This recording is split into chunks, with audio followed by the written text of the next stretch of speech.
शरद पवार ने अडानी के मुद्दे पर जेपीसी की मांग पर अड़ी कांग्रेस को आड़े हाथों लिया और जेपीसी की मांग को बेकार बताया। उन्होंने कहा कि अडानी समूह को अज्ञात संस्थाओं द्वारा निशाना बनाया जा रहा है। शरद पवार के बयान के बाद कांग्रेस ने अपने आप को किनारे कर लिया। कांग्रेस प्रवक्ता जयराम रमेश ने कहा, ये उनके अपने विचार हो सकते हैं, लेकिन 19 पार्टियां इस पर एकमत हैं। मोदी से जुड़े अडानी ग्रुप का मुद्दा बहुत गंभीर है। जयराम रमेश ने कहा कि सभी 19 विपक्षी दल एकजुट हैं।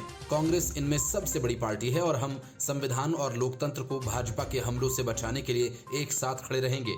हम भारतीय जनता पार्टी के विभाजनकारी, विनाशकारी राजनीतिक, सामाजिक और आर्थिक एजेंडे को हराने में एक साथ होंगे। इसके पहले शरद पवार ने कहा कि किसी ने बयान दिया और देश में हंगामा मच गया। ऐसे बयान पहले भी दिए गए जिससे बवाल मचा, लेकिन इस मुद्दे को जो महत्व दिया गया वह जरूरत से ज्यादा था। ये सोचने की जरूरत थी कि मुद्दा किसने उठाया। हमने बयान देने वाले का नाम नहीं सुना, बैकग्राउंड नहीं देखा। क्या है, ऐसे मुद्दे जब उठते हैं तो देश में हंगामा खड़ा करते हैं। इसकी कीमत चुकानी पड़ती है। अर्थव्यवस्था पर कैसा असर पड़ता है, हम ऐसी चीजों को नजरअंदाज नहीं कर सकते। और ऐसा लगता है कि ये सब टारगेटेड था। शरद पवार ने कहा कि जेपीसी में सत्ता पक्ष के सदस्य बहुमत में होंगे। सच्चाई कैसे सामने आएगी? अगर सुप्रीम कोर्ट मामले की जांच करता है तो सच सामने आएगा, जिसकी संभावनाएं ज्यादा हैं। और एक बार जब सुप्रीम कोर्ट ने जांच समिति की घोषणा की तो जेपीसी की कोई जरूरत ही नहीं थी। उन्होंने कहा कि इस देश में कई साल से ऐसा ही होता आ रहा है। अगर हमें सरकार के खिलाफ बोलना होता तो हम टाटा बिड़ला के खिलाफ बोलते थे, लेकिन जब हमने टाटा के योगदान को समझा तब हमें आश्चर्य होता था कि हम टाटा बिड़ला क्यों कहते रहे। सवाल यह है कि आप जिन लोगों को निशाना बना रहे हैं, अगर उन्होंने कुछ गलत किया है तो लोकतंत्र में आपको 100% उनके खिलाफ बोलने का अधिकार है, लेकिन बिना किसी अर्थ के हमला करना, ये मुझे समझ नहीं आता। शरद पवार ने शॉर्ट सेलर हिंडनबर्ग रिसर्च की रिपोर्ट पर जेपीसी की मांग पर अपनी असहमति जताई। उन्होंने कहा कि वो इस मामले पर कांग्रेस के नेतृत्व वाले विपक्ष द्वारा संसद के ठप करने के बात से सहमत नहीं है। तृणमूल कांग्रेस सांसद महुआ मोइत्रा ने ट्वीट कर कहा कि अडानी के स्वामित्व वाला चैनल अडानी के दोस्तों का साक्षात्कार कर रहा है ताकि हमें बताया जा सके कि उन्हें कैसे निशाना बनाया जा रहा है। भाजपा प्रवक्ता प्रेम शुक्ला ने कहा कि एक विदेशी शॉर्ट सेलर द्वारा लेबल किए गए आरोपों के कारण एक भारतीय कॉर्पोरेट की जांच नहीं की जा सकती। जो पार्टियां देश की प्रशासनिक और वाणिज्यिक व्यवस्था से अवगत हैं, वे सच्चाई जानती हैं और वे अपनी बात रख रही हैं। अमेरिकी short seller firm Hindenburg research ने अपनी रिपोर्ट में अडानी समूह पर कई आरोप लगाए हैं। इसमें मनी लॉन्ड्रिंग, अनऑथराइज्ड ट्रेडिंग, वित्तीय गड़बड़ी, भारी भरकम लोन सहित कई गंभीर आरोप हैं। हिंडनबर्ग ने अपनी रिपोर्ट में कहा, अडानी समूह ने मॉरिशस और कैरिबियन द्वीप समूह जैसे टैक्स हेवन में संस्थाओं का उपयोग करके अपनी कंपनीज की सूचीबद्ध शेयर्स को बढ़ाने के लिए इस्तेमाल किया। Bureau report, news of India. Paschim Bangal में हिंसा के बिना राजनीति नहीं हो सकती। ममता बनर्जी बीजेपी के कार्यकर्ताओं के साथ कैसा बर्ताव करती हैं, इसका ताजा उदाहरण हैरान करने वाला है। टीएमसी ने एक महिला के बीजेपी में शामिल होने पर रेंग कर अपने ऑफिस आने को मजबूर किया और हिंसा के डर से 4 महिलाओं को सड़क पर रेंगते हुए सत्तारूढ़ तृणमूल कांग्रेस पार्टी के ऑफिस पहुंचकर फिर से टीएमसी की सदस्यता ग्रहण की। इस घटना का एक वीडियो सामने आया जिसमें महिलाओं को सड़क पर रेंगते हुए दिखाया गया और ये घटना बालूर घाट की बताई जा रही है, जहां वीडियो में 3 आदिवासी महिलाओं ने सड़क पर दंडवत करके रेंगते हुए उन्हें देखा गया।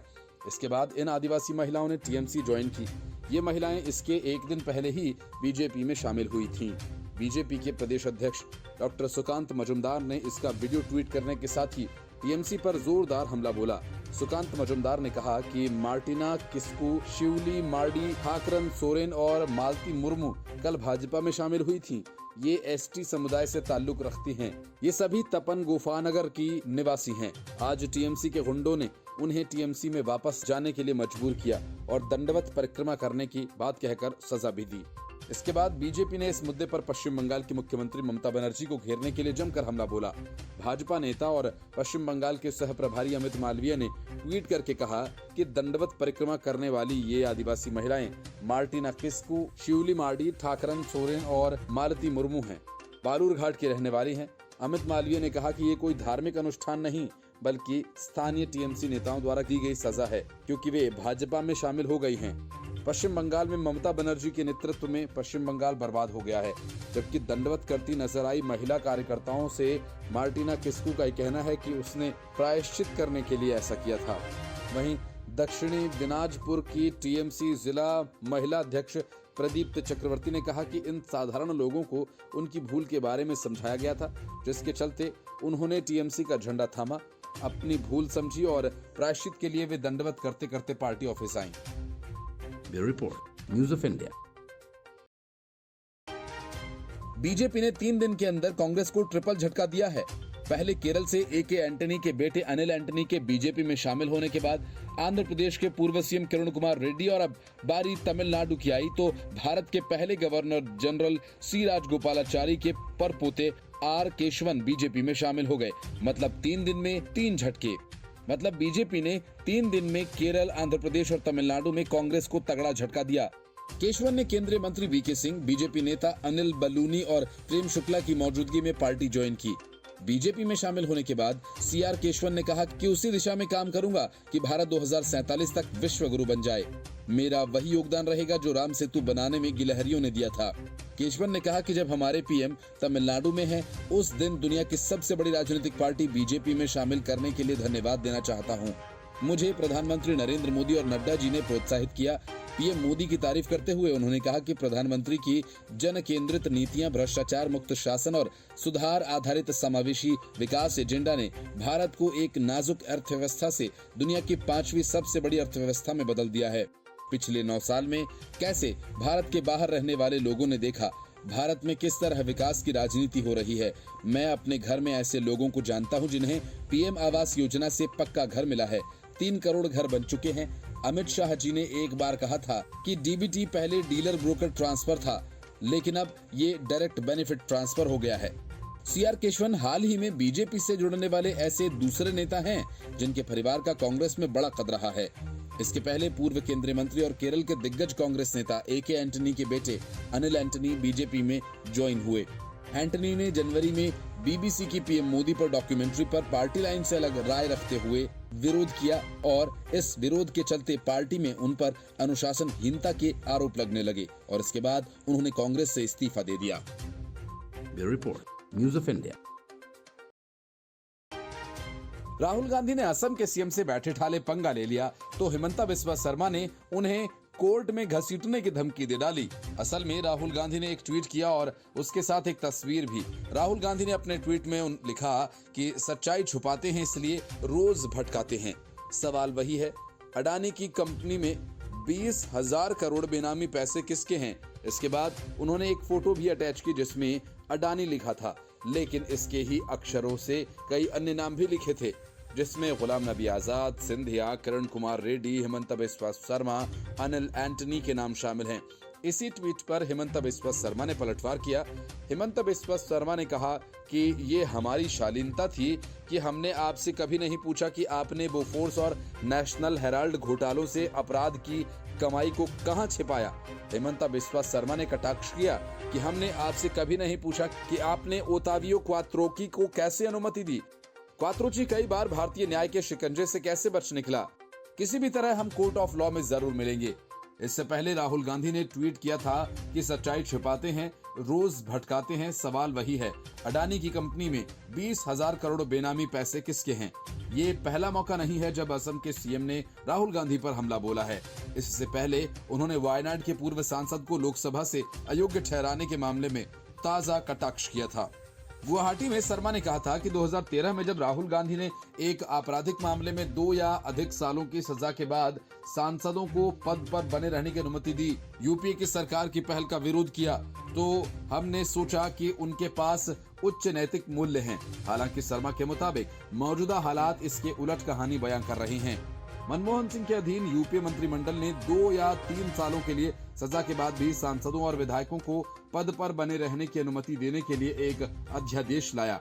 उस समय यही राहुल गांधी थे जिन्होंने अध्यादेश को फाड़ दिया था और कहा था कि वे ऐसे मामलों में सांसदों की तत्काल अयोग्यता के पक्ष में हैं। असम के मुख्यमंत्री ने कहा, हालांकि अब आप स्थिति को देखें, राहुल गांधी ने मल्लिकार्जुन खड़गे को अपनी तत्काल अयोग्यता का विरोध करने के लिए मजबूर किया। ये साबित करता है कि राहुल गांधी नैतिक रूप से भ्रष्ट व्यक्ति हैं। कांग्रेस की मुश्किलें लोकसभा चुनाव से पहले बढ़ती ही जा रही हैं। अनिल एंटनी, सीआर केशवन और किरण रेड्डी के बाद पंजाब के पूर्व सीएम चरणजीत सिंह चन्नी भी बीजेपी में शामिल होने की तैयारी में हैं। वजह वही जिन कारणों से कैप्टन अमरिंदर सिंह की पहले कुर्सी गई और फिर उन्होंने कांग्रेस को छोड़ दिया। कैप्टन अमरिंदर सिंह को पद से हटाए जाने के बाद कांग्रेस ने चरणजीत सिंह चन्नी को सीएम बनाया था, लेकिन कैप्टन के बाद नवजोत सिंह सिद्धू चन्नी के पीछे पड़ गए।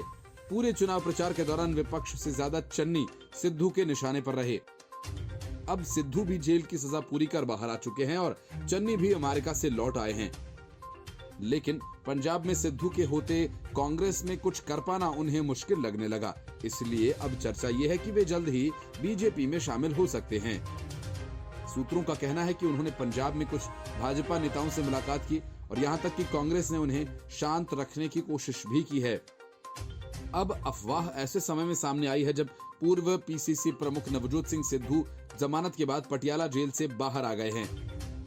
पंजाब विधानसभा चुनाव 2022 में कांग्रेस की करारी हार के बाद चन्नी राजनीतिक सुर्खियों से गायब हो गए थे, जिसमें आम आदमी पार्टी को भारी जनादेश मिला था। भ्रष्टाचार के मामलों में अपने भतीजे की गिरफ्तारी के बाद भी उन्हें आलोचना का सामना करना पड़ा था। हालांकि पंजाब के दिवंगत गायक सिद्धू मूसेवाला के गांव का औचक दौरा कर पूर्व मुख्यमंत्री राज्य की राजनीति में फिर से सक्रिय होने के संकेत दे रहे थे। चन्नी को राहुल गांधी की विदेश यात्रा से लौटने के बाद राजस्थान में भी उनको भारत जोड़ो यात्रा में देखा गया था। उन्होंने प्रियंका गांधी और कांग्रेस अध्यक्ष मल्लिकार्जुन खड़गे से भी मुलाकात की थी। चन्नी की भारत जोड़ो यात्रा में एक्टिव होने पर कई लोगों का मानना है कि ये सोच समझकर उठाया गया कदम था, जिससे पार्टी में उनके विरोधियों को ये संदेश दिया गया वो अभी भी पार्टी के लिए महत्वपूर्ण रूप से काम कर रहे हैं। कांग्रेस अब जालंधर संसदीय उपचुनाव के प्रचार के लिए पूर्व मुख्यमंत्री को साथ लाने की कोशिश कर रही है। पार्टी अलग अलग आवाज उठाने वाले नेताओं के बीच सुलह कराने की कोशिश भी कर रही है। सीएम के रूप में अपने संक्षिप्त कार्यकाल के दौरान चन्नी रविदासिया आदि धर्मी समुदाय में एक अच्छा समर्थन आधार अर्जित करने में कामयाब रहे, जिनकी जालंधर सीट पर मजबूत उपस्थिति है। चन्नी फैक्टर ने दोआबा क्षेत्र में कुछ सीटों पर काम किया और जालंधर निर्वाचन क्षेत्र के 9 विधानसभा क्षेत्रों में से 5 में कांग्रेस पार्टी को जीत में योगदान दिया। Bureau report, news of India. विधानसभा चुनाव से पहले ही कर्नाटक कांग्रेस में जंग छिड़ गई है। सिद्धरमैया और डीके शिवकुमार के बीच तकरार इतनी बढ़ गई कि राहुल गांधी को कोलार रैली एक बार फिर स्थगित करनी पड़ी। अब ये रैली कब होगी, इस बारे में कुछ बताया नहीं गया है। पहली बार तो इसलिए रद्द की गई थी कि उस दिन पीएम मोदी का कर्नाटक में कार्यक्रम है और कांग्रेस पीएम मोदी बनाम राहुल गांधी की लड़ाई से बचना चाहती थी, लेकिन इस बार मामला कुछ दूसरा है। सिद्धरमैया और डीके शिवकुमार के बीच 35 सीटों को लेकर मतभेद काफी बढ़ गए हैं। सूत्रों का कहना है कि करीब 25 सीटों के लिए उम्मीदवारों के चयन को लेकर कर्नाटक के पूर्व मुख्यमंत्री सिद्धरमैया और राज्य कांग्रेस अध्यक्ष डीके शिवकुमार के बीच तेज खींचतान का कारण है। हालांकि राहुल गांधी के दौरे से पहले कांग्रेस को अपना घर पूरी तरह से व्यवस्थित होने की उम्मीद है। इसका दूसरा कारण ये भी है कि पार्टी नेतृत्व ने अभी तक सिद्धरमैया को कोलार से चुनाव लड़ने को लेकर फैसला नहीं किया है, जबकि वरुणा से पहले ही नामित किए जा चुके सिद्धरमैया ने कहा कि वे 2 सीटों पर चुनाव लड़ने के लिए तैयार हैं। लेकिन कांग्रेस का मानना है कि 2 जगहों से चुनाव लड़ने का संकेत अच्छा नहीं जाएगा। जिन 25 सीटों पर सिद्धरमैया और शिवकुमार पक्ष आमने सामने हैं, उनमें मैंगलोर नॉर्थ, सिडलघट्टा, सिंधनूर और अरसीकेरे शामिल है। राहुल कोलार कैसे जा सकते हैं जब पार्टी को अभी ये तय करना है कि सिद्धरमैया को कोलार से चुनाव लड़ाना चाहिए या नहीं। इसके अलावा चूंकि कुछ सीटों पर मजबूत सहमति है, इसलिए सवाल भी होंगे। हम नहीं चाहते कि हमारे मुख्य मुद्दों मतदाताओं के लिए हमारी गारंटी। 2018 के लिए सिद्धरमैया ने वरुणा की अपनी पारंपरिक सीट अपने बेटे के लिए छोड़ दी थी, जिन्होंने वहां से जीत हासिल की थी और अब उन्हें अपने पिता के लिए रास्ता बनाना है। सिद्धरमैया ने तब जिन 2 सीटों पर चुनाव लड़ा था, उनमें से वे चामुंडेश्वरी से हार गए थे और बादामी से जीत गए थे। सूत्रों का कहना है कि कांग्रेस को डर है कि सिद्धरमैया का फिर से 2 सीटों से चुनाव लड़ना ये संकेत दे सकता है कि वरुणा से जीतने के लिए वे आश्वस्त नहीं हैं और उन्हें अपने निर्वाचन क्षेत्रों से भी बांध कर रख सकते हैं।